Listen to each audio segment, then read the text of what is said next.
Alors, bonjour à tous, j'espère que vous allez bien. Aujourd'hui, on va parler un peu encore de P-Network. Savoir pourquoi le prix de P-Network ne fait que chuter dans ce temps-ci. Nous allons parler également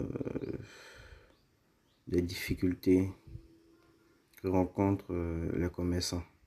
Pourquoi nous pensons que actuellement P-Network ne peut pas atteindre son potentiel maximal parce qu'il est toujours en développement. Parlons du premier point. Pourquoi le Bitcoin, la crypto-monnaie Pi, ne fait que chuter?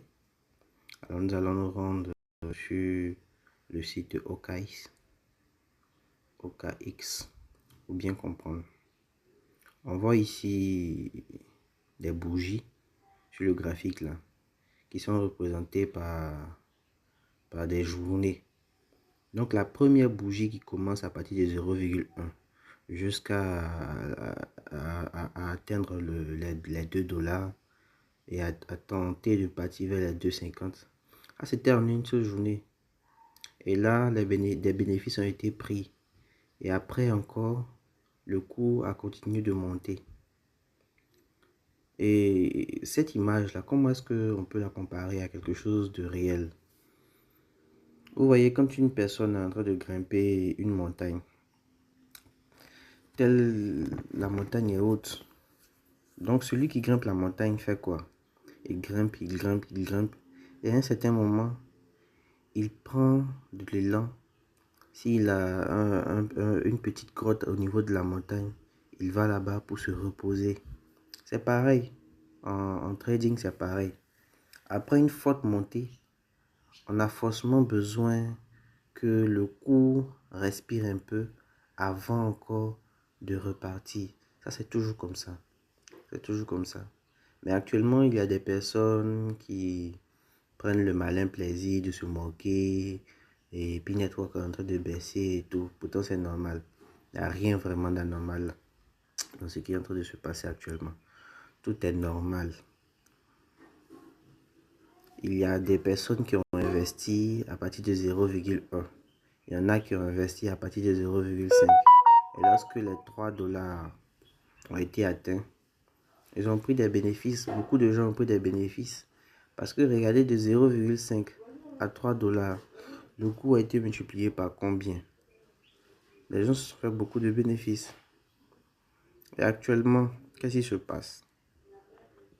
Actuellement, on attend de grosses annonces concernant l'utilité réelle de la crypto-monnaie.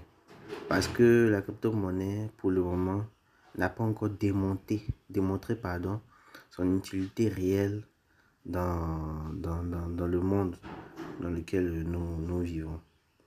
À part qu'elle permet de pouvoir faire des transactions et de pouvoir faire des transactions à moins de coûts. Elle n'a pas encore démontré son utilité réelle et pour les commerçants et pour ses utilisateurs. Donc c'est tout à fait normal que la crypto-monnaie n'arrive pas à remonter. Voilà. C'est vrai que P-Network a fait son Open Mainnet. Mais l'Open Mainnet a consisté à quoi? À ouvrir la porte du réseau pour que des personnes puissent venir se connecter au réseau. Parce qu'avant que le réseau ne s'ouvre, des gens faisaient des transactions au sein du réseau fermé lors du testnet. Pour les pionniers déjà, ils savent de quoi je parle.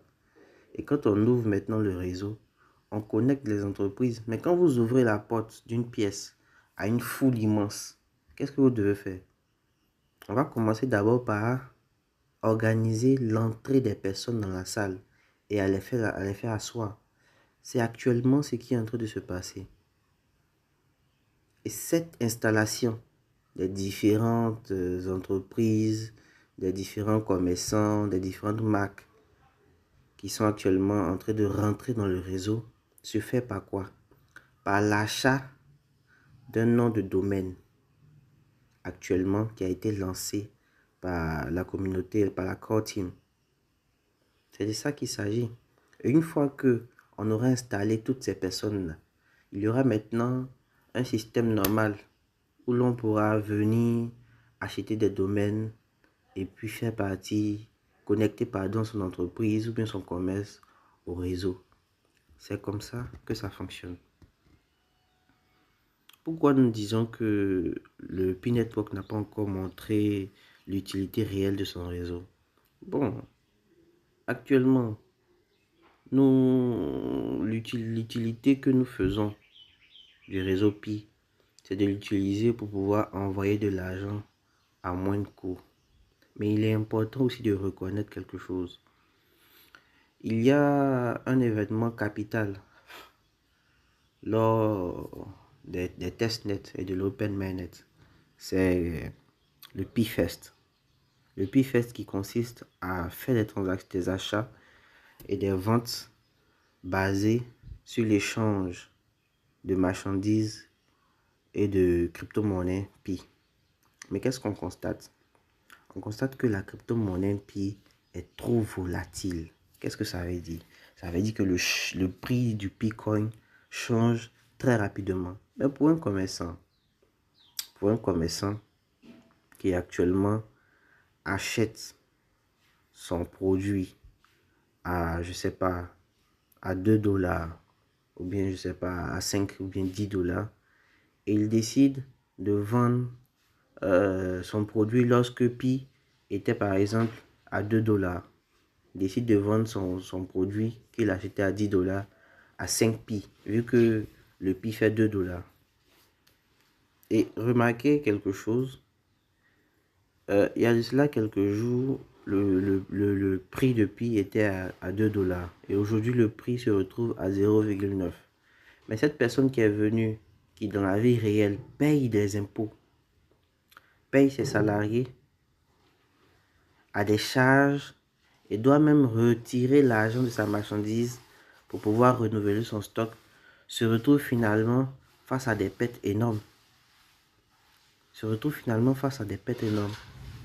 Le projet a été lancé sur le monde réel, mais le projet n'est pas encore finalisé.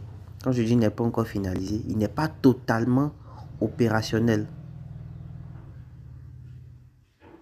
Donc ce manque de stablecoin, d'une pièce qui soit stable, ne permet pas vraiment à ce que la crypto-monnaie soit adoptée grandiosement. Voici là un véritable problème qui, pour moi,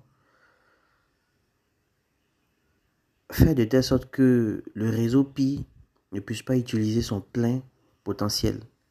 Et il n'y a vraiment pas de communication sur cela. C'est vraiment dommage.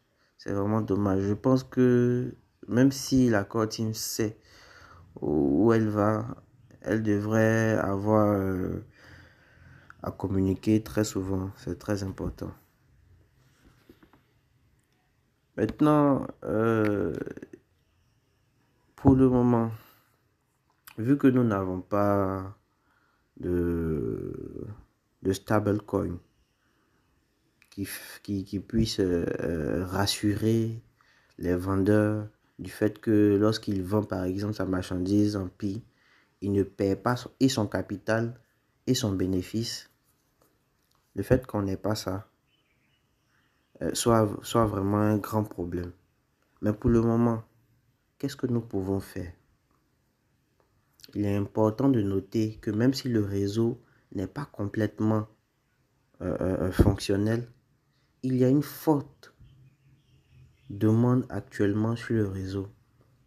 Et même la core team a dit qu'elle ne sait pas si le navigateur Chrome ou le navigateur Safari et autres pourront accepter les domaines .pi. C'est ce qu'ils ont dit. Mais actuellement, essayez-vous de voir quels sont les problèmes que rencontre ce réseau-là et apporter des solutions. Et c'est lorsque vous allez vous aussi apporter des solutions à ce problème-là. Aujourd'hui, quand tu veux par exemple programmer une application, programmer un site internet, c'est pas compliqué. Tu vas sur ChatGPT, tu achètes un abonnement d'1 mois et tu travailles en conséquence pour pouvoir, je sais pas, proposer peut-être une application. Proposez un service qui, selon vous, pourrait apporter un plus au réseau. Mais ce manque de la part de la core team concernant la stabilité du prix du Pi reste un grand défi. Et tant que cette stabilité-là n'est pas atteinte, il serait vraiment difficile pour un commerçant qui a cherché son argent à la sueur de son front, dans la souffrance, de pouvoir accepter ce Pi-là sans garantie il pourrait reprendre et son capital et les bénéfices pour lesquels il est venu s'asseoir et vendre, pour lesquels il a payé des taxes et tout. Voilà. Donc, on a vraiment envie d'adopter cette monnaie-là.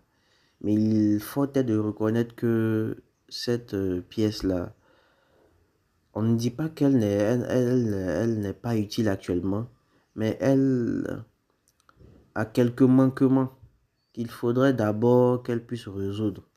Bon, il parle de 100 000 vendeurs et acheteurs lors du Pi-Fest. Mais ça aurait été plus fort encore si la crypto-monnaie avait un prix stable.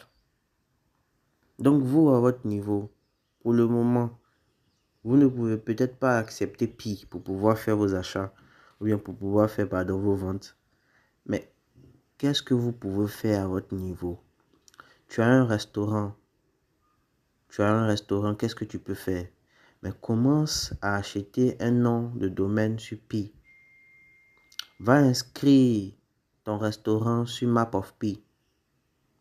Et le nom de domaine que tu auras acheté sur Pi, attrape-toi un développeur, même si tu ne peux pas, qu'il te développe soit une application ou un site internet qui va promouvoir ton activité. Parce qu'une fois que ce réseau sera stable, rien ne pourra l'arrêter.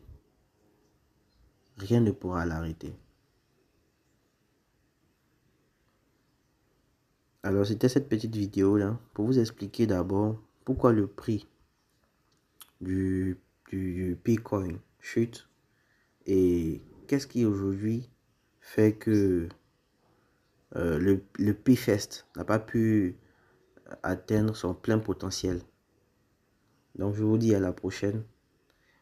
Dans la prochaine vidéo, nous allons comparer Bitcoin et Pi et savoir pourquoi là où Bitcoin a échoué, Pi réussira. Vive Pi et à la prochaine.